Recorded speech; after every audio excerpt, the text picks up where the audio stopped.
Hey, what's up, lightboltjoe here. Today we're going to discuss the 2002 horror sequel film, Halloween Resurrections. So this is a sequel to the 98 film, Halloween H2O, 20 years later. Jamie Lee Curtis is back as Laurie Strode in the very beginning of this.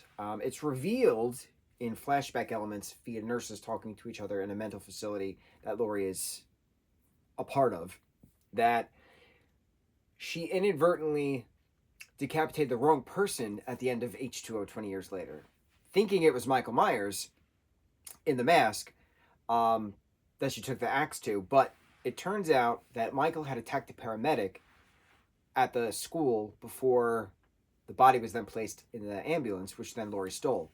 And he traded the paramedic clothes with the guy whose larynx he crushed so he couldn't talk. And he then knocked him out, put the mask on him, put his coveralls over him, took the paramedic clothes, went on his merry way. And that was the guy that Laurie attacked at the end of H2O, which then led to then Laurie being incarcerated into a mental health facility for the wrongful death. Obviously, she thought she was killing her brother, but she didn't. And it was a paramedic. He was a father of three. It was a big thing. So that was that. No mention of John. No mention of his friends, Michelle Williams' character, John being her son, in this alternate timeline sequel. So we have no idea what's happening with them. Hopefully they're doing well. So this starts out 3 years later. So the film came out in 2002. This takes place in 2001. And so it's Halloween time. There's Busta Rhymes is this producer for, what is it called? Something Entertainment, Scare Entertainment, Danger Entertainment, Dangertainment, something like that. And Tyra Banks is one of his co-producers. So it's nice to see the two of them like do like film stuff, which is entertaining. But then like she's playing a reporter, and in certain parts she's doing interviews, and she like had her own Tyra Banks show for a long time. So it's neat just like seeing art imitate life. You had a few different other characters in this. The kid who plays Kevin in American Pie, and he's not a kid, obviously, but I can't remember his name. Thomas something something. He's got three names. And he plays this character Bill in this very quickly. This is very, very quick, hour and a half film. So the concept is that Busta Rhymes has Dangertainment, and he has this kind of like scholarship reward program, if you will, where like college students are picked to wear cameras and to stream. And it's not called streaming. I don't know what the term was back then. Now we use the word stream. I don't remember what he said. Live broadcast, maybe?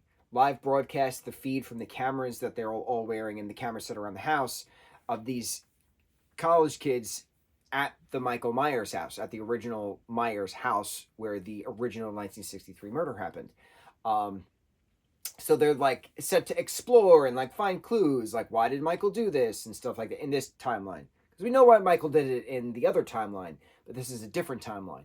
So Busta Rhymes and Tyra Banks, they plant, props and stuff to like scare the kids and set traps or whatever. And like things happen, sure, like it's a good scare. But like one of the main girls has this internet friend who she calls Deckard, and Deckard is not his real name, that's his internet name. He is at a Halloween party with a friend, and they do this awesome Pulp Fiction costumes.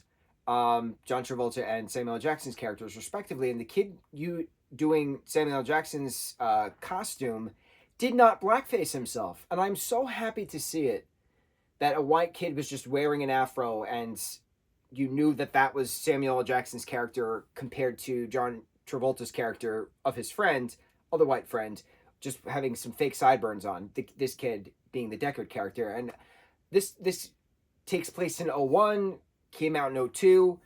Obviously, it was filmed in 01. So, like, it's refreshing to see an older project not do blackface, because it's an interesting thing where it was a thing, and it should have never been a thing, but it was a thing.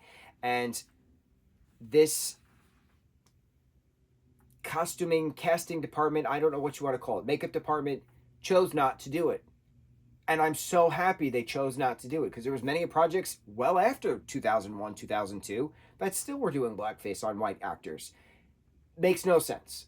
So I'm so happy to see it, And not many people obviously are going to be commenting on how incredible it was to see something that came out 22 years ago that they didn't blackface the white kid.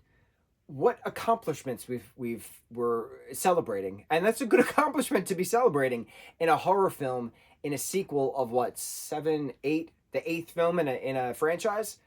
I'm that's the best part of this entire film, that one kid, that one white kid wasn't blackfaced. I'm just so happy to see it. So kudos to whoever did the makeup and costuming for this particular sequel film. Thank you. You have all my respect. Anyway, the concept of the show that they were filming is this Dangertainment show, One Night at Michael's House, something like that, right? And it turns out Michael, after then killing Laurie at the mental facility, goes back to his house, but he's been living under his house the entire time. There's secret tunnels and labyrinths and stuff. Awesome.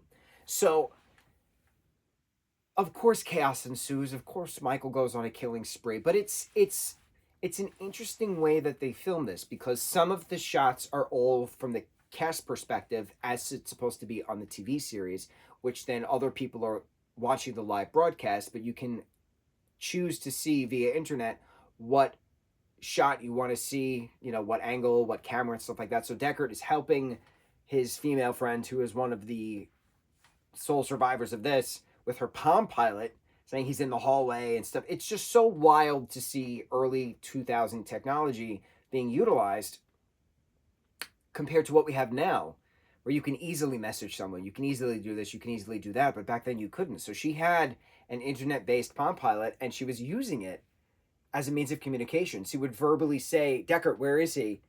Via the camera and the microphone, and he would respond because he and his friends at this Halloween party were watching it.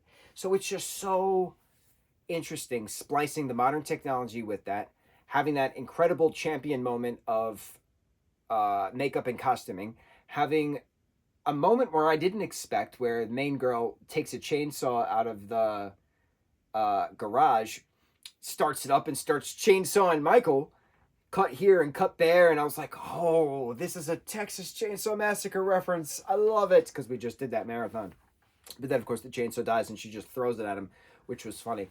But I didn't have much expectations for this project, and certain things were cheesy, I'm not going to lie, but I'm impressed with how it was done, because it was spliced. It was live streaming shots versus actual cameraman shots, camera person shots. It was, I'm going to say the word ingenious, throwing it into a horror franchise, because it's unique. The only other time I can remember this is when there was that video game Hellraiser sequel film at one point. That's kind of what this reminded me of, where this was the TV version of this, or like some of the Chucky films were showing puppets doing a Chucky movie or something like that, or even Scream, for instance. Scream has the alternate movie version in their own timeline called Stab. So it's just interesting when the horror franchise adapts itself, if that makes sense, because this was a new take on Michael Myers via live streaming, and he would look in the camera and stuff like that, but it wasn't planned. Michael just happened to be there at his family house underground, and then started to cause chaos. So it wasn't like Michael do this, Michael do that. The only Michael do this moment was when Freddy, Busta Rhymes' character, was yelling at him, thinking he was the cameraman Chris, saying, "Go back to the garage with Tyra Banks' character. That's where you belong. Go help set up something," or whatever. And then Michael actually listens to him, and then eventually we see Tyra hanging from the ceiling at one point. That was a rough scene. But the whole pool of blood used to electrify, it was very innovative in certain kill parts. It was unexpected. I didn't expect to like this as much as I did. I definitely enjoyed this film more than I anticipated. And I'm going to say positive things about this film. Who would have thought? Who would have thought? What did we say? 6th, 7th, 8th. The 8th film in the franchise I find to be one of the most entertaining. Who would have thought? Halloween Resurrection 2002 horror film. On to the next review. Mahalo.